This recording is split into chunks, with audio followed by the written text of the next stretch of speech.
เจ้าหน้าที่เนาะหรือว่ากองกำลังของพวกเราควรมีสติระวังตัวหลายขึ้นนะมีความสุขุมหอบหอบหลายขึ้นนะพวกเราสิเฮ็ดแบบชีวิตแบบ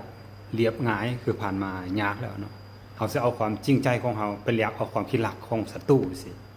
มีแต่เราจะตกทับให้เขาเฮ็ดให้เขาเจ้าโจมตีพวกเราได้ง่ายเนาะเวลาลงไปปฏิบัติหน้าที่ก็ควรใส่เสื้อกันกระสุนเนาะแล้วก็ใส่หมวก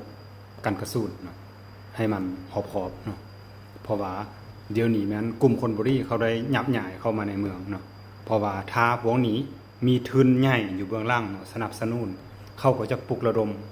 คนได้ง่ายเนาะและจะเฮ็ดให้ประชาชนหรือว่าชุมชนเฮาเป็นโล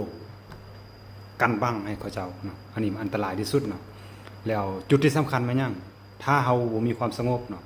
ตัวต่อมาเนี่ยก็อันตรายที่สุดคือว่าการท่องเที่ยวการบริการของเฮาจะเงียบสงัดเนาะ